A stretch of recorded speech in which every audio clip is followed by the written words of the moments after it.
Media మిత్రులకు నమస్కారం.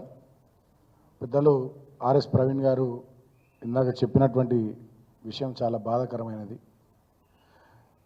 రేవంత్ రెడ్డి ముఖ్యమంత్రి కాగానే రాష్ట్రంలో ఆయన ఫస్ట్ టైం మాట్లాడిండు. ఆయన స్పష్టంగా ఏం చెప్పిండంటే తెలంగాణలో కేసీఆర్ ఆనవాళ్ళు లేకుండా చేస్తాము అని చెప్పి రేవంత్ రెడ్డి ప్రకటించిండు. తెలంగాణలో కేసీఆర్ ఆనవాళ్ళు అనగానే మొట్టమొదటిసారిగా మా వర్గాలకు సంబంధించి రాష్ట్రం అంతా కూడా గుర్తుకొచ్చేటి ఏంటంటే గురుకులాలు. నేను కూడా మా బాలరాజు గారు కానీ కిషోర్ గారు కానీ చాలామంది కూడా ఈ పార్టీలో ఎదిగినటువంటి వాళ్ళం చాలామంది మేము గురుకులాల్లో చదువుకున్నాం. ఇందాక ప్రవీణ్ గారు చెప్పినట్టుగా నేను రుక్మాపూర్లో చొప్పదండి మండలం కరీంనగర్ జిల్లా అక్కడ నేను ఇంటర్మీడియట్ వరకు చదువుకున్నా. సో దాన్ని తర్వాత కేసీఆర్ గారి నాయకత్వంలో ప్రవీణ్ గారు గురుకులాల సొసైటీ కార్యదర్శి ఉన్నప్పుడు వారి ఆధ్వర్యంలోనే దాన్ని సైనిక్ స్కూల్ కూడా చేయడం జరిగింది. అట్లా రాష్ట్ర వ్యాప్తంగా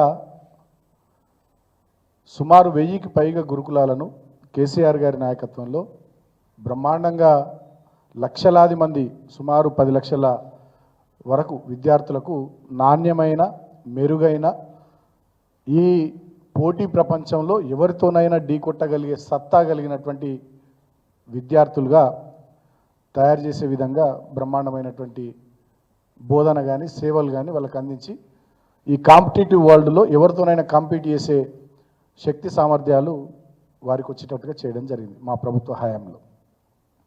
సో ఇందాక ప్రవీణ్ గారు చాలా ఫొటోస్ చూపించినారు. మాలావత్ పూర్ణ ఆనంద్ లాంటి వాళ్ళు ఎవరెస్ట్ శిఖరం ఎక్కడం కానీ, వేలాది మంది పిల్లలు డాక్టర్లు ఇంజనీర్లు కావడం కానీ, కొంతమంది పైలట్లు కావడం కానీ, అదేవిధంగా అబ్రాడ్లో ఈ గురుకులాల్లో చదువుకున్నటువంటి పిల్లలు మళ్ళీ తర్వాత హయ్యర్ ఎడ్యుకేషన్లో ఇబ్బంది పాలు కాకుండా అంబేద్కర్ ఓవర్సీస్ స్కాలర్షిప్ కూడా కేసీఆర్ గారు తీసుకొచ్చి 20 లక్షల రూపాయలు ఎవరైతే అబ్రాడ్లో చదువుకుంటారో వాళ్ళకు కూడా అందించేటటువంటి కార్యక్రమం చేయడం వల్ల ఈ గురుకులాల్లో చదువుకున్న చాలామంది పిల్లలు కూడా విదేశాల్లో పోయి ఉన్నత విద్యను అభ్యసించారు ఆ అంబేద్కర్ ఓవర్సీస్ స్కాలర్షిప్ ద్వారా. సో అట్లా వల్ల చాలామంది వేరు దేశాల్లో కూడా మంచి స్థాయిలో ఉన్నారు. భారతదేశంలో కూడా చాలా మంచిగా రాణిస్తూ ఉన్నారు. అది నిజంగా ఏ ఆశలు ఏ ఆకాంక్షలు ఏ ఆశయాలతోనైతే తెలంగాణ రాష్ట్రాన్ని సాధించుకున్నామో మా బతుకులు బాగుపడతాయి, మా కుటుంబాలు బాగుపడతాయని చెప్పి ఆనాడు తెలంగాణ ఉద్యమంలో ఎక్కువ మందిమి వివిధ యూనివర్సిటీల నుంచి ఈ వర్గాలకు సంబంధించినటువంటి వాళ్ళం, జిల్లాల నుంచి కానీ గ్రామాల నుంచి కానీ మేమంతా ముందు వరుసలో ఉన్నాం. మా ఆకాంక్షలు నిజంగానే నెరవేరేటట్టుగా కేసీఆర్ గారు 9.5-10 సంవత్సరాలు చాలా అవకాశాలు ఈ గురుకులాల ద్వారా ఈ పిల్లలకి ఇవ్వడం జరిగింది. నిజంగా చాలా గొప్పగా కేసీఆర్ గారు చేశారు, ప్రవీణ్ గారు చేశారు.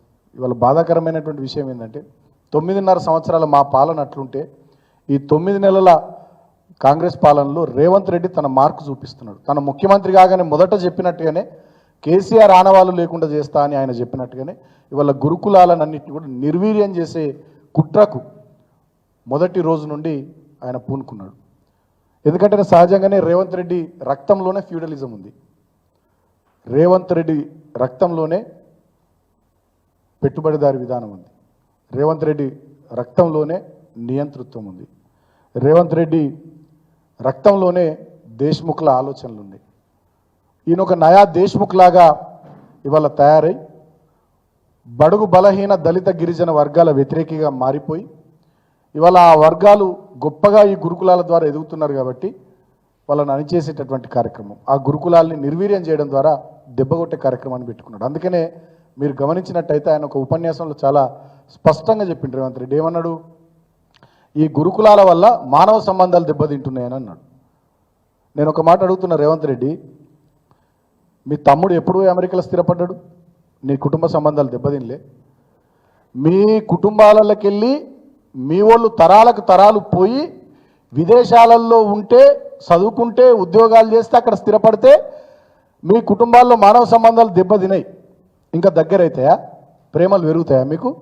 అదే ఈ దళిత వర్గాలు, బడుగు బలైన వర్గాలు, గిరిజన వర్గాలు, మైనారిటీ వర్గాలకు సంబంధించినటువంటి ఈ కుటుంబాల నుంచి పిల్లలు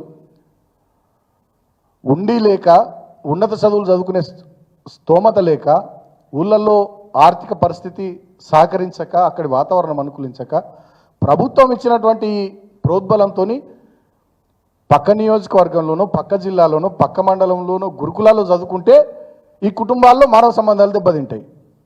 ఏం సిద్ధాంతం చెప్పినావు రేవంత్ రెడ్డి? అద్భుతమైన సిద్ధాంతకర్తవు, మానవ సంబంధాలకు సంబంధించిన అద్భుతమైన సిద్ధాంతకర్తవు నువ్వు.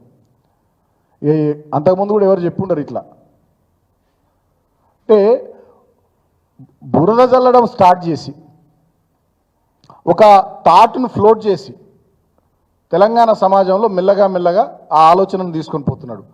గురుకులాల వల్ల మానవ సంబంధాలు దెబ్బతింటాయని ఒకవైపు, ఇంకొక వైపు గురుకులాలను నిర్వీర్యం చేసే ప్రయత్నం. అక్కడ ఆహారం చక్కగా పెట్టరు, భోజనం చక్కగా పెట్టరు, కలుషితాహారం తిని పిల్లలు చనిపోతుంటే పట్టించుకోరు, డాక్టర్లు ఉండరు, ఎవరు చక్కగా అక్కడ సహాయక సిబ్బంది ఉండరు, ఉన్న వాళ్ళకు జీతాలు ఇయ్యరు, జీతాలు ఆపేసారు. ఇప్పుడు ఇక పిడుగు లాంటి వార్త, నిన్న రాత్రికి రాత్రి పార్ట్ టైం లెక్చరర్లను సిబ్బందిని సుమారు 2000 పైచీలకు మందిని తొలగించారు. దానివల్ల సెంటర్ ఆఫ్ ఎక్సలెన్స్లు దెబ్బతింటాయి, మ్యూజిక్ కాలేజ్ దెబ్బతింటుంది, అదేవిధంగా 30కి పైగా రెసిడెన్షియల్ డిగ్రీ కాలేజీలు దెబ్బతింటాయి, మహిళా కాలేజీలు దేశంలో ఎక్కడ లేవు. బాబాసాహెబ్ అంబేద్కర్ 125వ జయంతి సందర్భంగా కేసీఆర్ గారు ఈ వర్గాలకు ఇచ్చినటువంటి గిఫ్ట్ అది, ఆ రోజు వారు అనౌన్స్ చేసిర్రు, అవి దెబ్బతింటాయి. సైనిక్ స్కూల్ దెబ్బతింటుంది, సైనిక్ కాలేజ్ దెబ్బతింటుంది. ఇట్లా మొత్తంగా తన చర్యల వల్ల, అంటే ఒక పద్మవ్యూహం లాంటి దాన్ని ఒకటి రచించి ఇవాళ మొత్తం రాష్ట్రంలో ఉన్నటువంటి గురుకులాల వ్యవస్థను నిర్వీర్యం చేసేటటువంటి దాంట్లో డిగ్రీ గురుకుల కాలేజీల్లో ఈయన సీఎం పేషి ఆధ్వర్యంలో ఉండేటటువంటి కొంతమంది అధికారులతోని దాంట్లో అవినీతి జరిగిందని చెప్పి పేపర్లలో ఇప్పటిదాకా చర్యలు లేవు. ఆ బదిలీల్లో పదోన్నతుల్లో అవినీతి జరిగిందంటే ఇప్పటిదాకా చర్యలు లేవు. ముఖ్యమంత్రి ఒక మాట మాట్లాడు, శాఖ ఈయన దగ్గరనే ఉంటుంది. అంటే ఇవాళ అవినీతి, అక్రమాలు, నిర్లక్ష్యము ఇవన్నిటిని కలిపి గురుకులాల్ని దెబ్బకొట్టడం ద్వారా ఆ గురుకులాల్లో నుంచి పిల్లలు వెళ్ళిపోవాలి, అవన్నీ చెల్లాచెదురు కావాలి.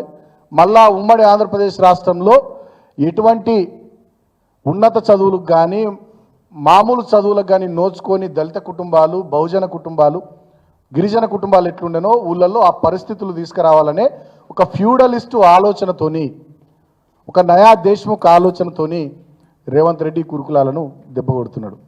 కాబట్టి ఇవాళ నేను తెలంగాణ సమాజంలో ఉండేటటువంటి అన్ని విద్యార్థి సంఘాలకు, ప్రగతిశీల భావాలు ఉన్న ప్రతి ఒక్కరికి, మేధావులకు, అన్ని పార్టీలకు చేతులు జోడించి నేను విజ్ఞప్తి చేస్తూ ఉన్నా. ఎందుకంటే మేము ఆ వర్గాల నుంచి వచ్చినటువంటి బిడ్డలం. దయచేసి అందరూ సహకరించండి, మాకు ఈ కుట్రను తిప్పికొడదాం. ఎందుకంటే లక్షలాది మంది పిల్లలు ఇవాళ మంచిగా మేలి ముత్యాల్లాగా వజ్రాల్లాగా తయారవుతుంటే చూసి ఆయన కళ్ళు మండుతున్నాయి. ఆయన కడుపులో దేవుతున్నట్టు అయింది రేవంత్ రెడ్డికి, తిప్పుతున్నట్టు అయింది రేవంత్ రెడ్డికి, పేగులు తిప్పుతున్నట్టు అవుతుంది. ఈ దళిత వర్గాల పిల్లలు, బీసీ వర్గాల పిల్లలు, గిరిజన వర్గాల పిల్లలు, వీళ్ళు ఎవరెస్ట్ శిఖరం ఎక్కుడైంది, వీళ్ళు పైలట్లు అవుడైంది, వీళ్ళు విమానాలు నడుపుడైంది, వీళ్ళు షిప్పులు నడుపుడైంది, వీళ్ళు వర్జీనియా యూనివర్సిటీలో, వీళ్ళు హార్వర్డ్ యూనివర్సిటీలో, వీళ్ళు ఆక్స్ఫర్డ్లో, వీళ్ళు కేంబ్రిడ్జ్లో గీళ్ళు చదువుడైంది అనేటటువంటి ఆ పెత్తందారి పోకడ, ఆ ఫ్యూడలిస్ట్ ఆలోచనతోని రేవంత్ రెడ్డి ఈ గురుకులాలను దెబ్బకొట్టి కుట్ర చేస్తూ ఉన్నాడు. దాంట్లో భాగంగా ఒక కార్యక్రమం కాదు, ఆయన మల్టిపుల్ యాక్టివిటీస్, పార్ట్ టైం ఉద్యోగులను తొలగించడం, తర్వాత బోధనేతర సిబ్బందిని తొలగించడం, అక్కడ ఉండేటటువంటి వాళ్ళకు జీతాలు ఇవ్వకపోవడం, అక్కడ నాణ్యమైనటువంటి భోజనం పెట్టకపోవడం, అక్కడ సరైనటువంటి మెరుగైన సదుపాయాలు కల్పించకపోవడం, శానిటేషన్ కానీ అదేవిధంగా మెడికేషన్కి సంబంధించినటువంటి ఏవి కూడా అందుబాటులో లేకుండా చేయడం, అంటే తద్వారా పిల్లలు వెళ్ళిపోవడం, పేరెంట్స్ భయపడి వాళ్ళని తీసుకొని పోవడం, ఇట్లా అన్ని రకాలుగా మల్టిపుల్ యాంగిల్స్లో ఆయన ఈ గురుకులాల మీద కుట్ర చేస్తూ ఉన్నాడు. మొన్ననే క్షేత్రస్థాయిలో ప్రవీణ్ గారు, మా హరీష్ రావు గారు, మా సబితా ఇంద్రారెడ్డి గారు పాలమాకుల గురుకులం స్కూల్లో అక్కడ విద్యార్థులు ఇబ్బందులు పడుతూ ఉంటే పోయొచ్చినారు, దేవరకొండకు పోయొచ్చినారు. అదేవిధంగా దీన్ని ఇక్కడితో ఆపం మేము, డెఫినెట్గా మా రుక్మాపూర్ కూడా పోతాం. మేము రుక్మాపూర్ సైనిక్ స్కూల్ విజిట్ చేస్తాం, రాష్ట్రంలో ఉండే ఇంకా కొన్ని గురుకులాలు విజిట్ చేస్తాం, ఎక్కడెక్కడ క్షేత్రస్థాయిలో వాటి పరిస్థితులు ఎట్లున్నాయో ఆ విద్యార్థులకు కానీ విద్యార్థుల తల్లిదండ్రులకు కానీ నమ్మకాన్ని కల్పించే విధంగా బీఆర్ఎస్ పార్టీ డెఫినెట్గా కార్యాచరణ తీసుకుంటుంది.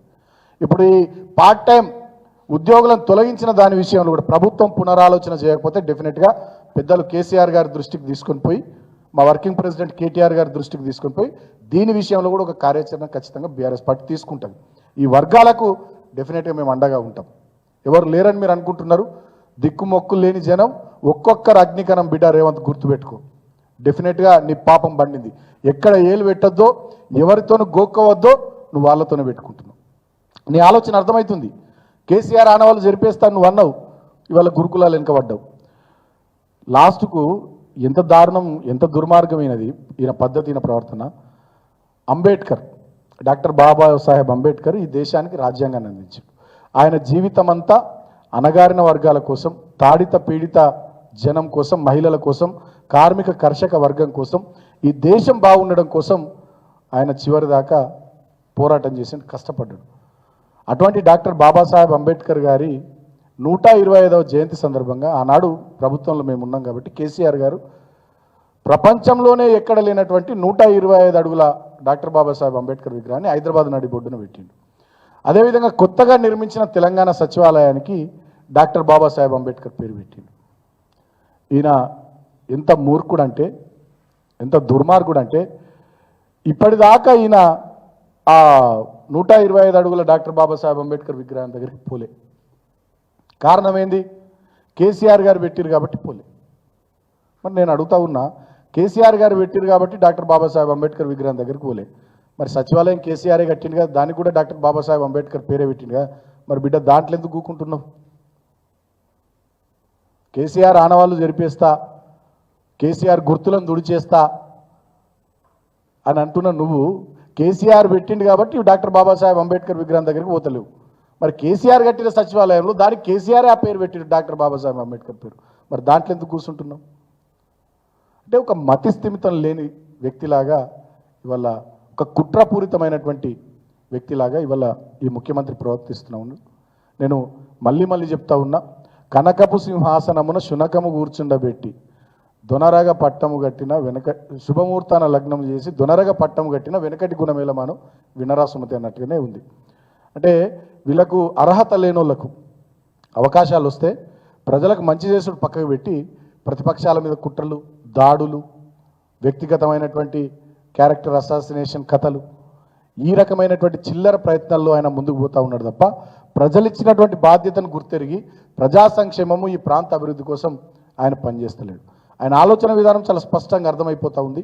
నిర్వీర్యం చేయడం, వ్యవస్థల్ని బెదిరించడం, దాడులు చేయించడం, అంటే ఒక నియంతృత్వ ధోరణితోని ఆయన ఈ రాష్ట్రాన్ని నడుపుతున్నటువంటి తీరు డెఫినెట్గా ప్రజాస్వామికవాదులంతా గ్రహించాలి, ఖండించాలి. నేను మా మేధావులను కూడా కోరుతున్నా. ఇవాళ చాలామంది మేధావులు ఉన్నారు. కోదండరామ్ గారు ఉన్నారు, ఆకునూరు మురళి గారు ఉన్నారు, ప్రొఫెసర్ నాగేశ్వర్ గారు ఉన్నారు, ఇంకా చాలామంది మేధావులు, పెద్దలు, రచయితలు కానీ, కవులు కానీ, కళాకారులు కానీ, బుద్ధిజీవులు కానీ తెలంగాణ సమాజంలో దయచేసి మిమ్మల్ని చేతులు జోడించి వేడుకుంటున్నాం, విజ్ఞప్తి చేస్తూ ఉన్నాం. మీరు స్పందించండి. ఈ గురుకులాలను నిర్వీర్యం చేసే కుట్ర జరుగుతూ ఉంటే, ఇంత దారుణానికి రేవంత్ రెడ్డి ఒడిగడతా ఉంటే మీరు ఎందుకు మౌనంగా ఉంటున్నారు? పదవుల కోసం పెదవులు ఎందుకు మూసుకుంటున్నారు?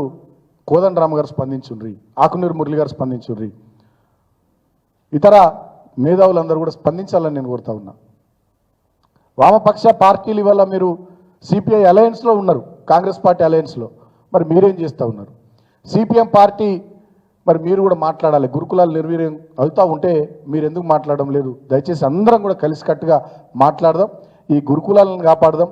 ఈ దళిత, బహుజన, గిరిజన వర్గాలకు సంబంధించినటువంటి బిడ్డలు మంచి చదువులు చదువుకునేటట్టుగా ఈ ప్రభుత్వం మీద ఒత్తిడి తీసుకొచ్చి వాళ్ళకి అన్ని సకల సౌకర్యాలు, అన్ని సదుపాయాలు గతంలో కేసీఆర్ గారి ప్రభుత్వం చేసినట్టుగా, ప్రవీణ్ గారి ఆధ్వర్యంలో గురుకులాలు నడిచినట్టుగా మళ్ళీ ఇప్పుడు ఆ తీరు కొనసాగేటట్టుగా దయచేసి అందరం కూడా ఈ ప్రభుత్వం మీద ఒత్తిడి తీసుకొద్దాం, ప్రభుత్వానికి కనువిప్పు కలిగేటట్టుగా పనిచేద్దామని చెప్పి నేను అందరికీ కూడా పేరు పేరున విజ్ఞప్తి చేస్తూ ఉన్నా.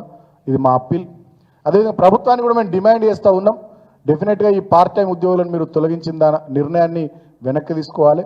గురుకులాల పరిరక్షణకు, గురుకులాలు గతంలో కేసీఆర్ గారి హయాంలో ఏదైతే స్వర్ణయుగంలో గురుకులాలు వెలుగొందినాయో అలాంటి పరిస్థితులు వచ్చే వరకు గురుకులాల పరిరక్షణకు మీ ప్రభుత్వం నడుము బిగించేంత వరకు డెఫినెట్గా ప్రభుత్వం వెంటబడతాం, వేటాడతాం, మేము వెనుకకు పోం.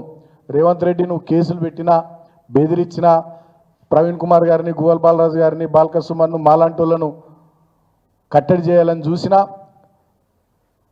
మేము డెఫినెట్గా ఈ వర్గాల కోసం, ఈ వర్గాలకు జరిగే మంచి కోసం నీ ప్రభుత్వం మీద ఒత్తిడి తీసుకొస్తూ మేము ముందుకు సాగుతాం, పనిచేస్తాం. మళ్ళీ డిమాండ్ చేస్తూ ఉన్నాం, నీవు నీ చర్యను ఉపసంహరించుకోవాలి, లేకపోయినట్టయితే డెఫినెట్గా చాలా తీవ్రమైనటువంటి కార్యాచరణ కేసీఆర్ గారితో మాట్లాడి ఒక నిర్ణయం తీసుకొని భవిష్యత్తులో మేము ముందుకు సాగుతాం. Thank you.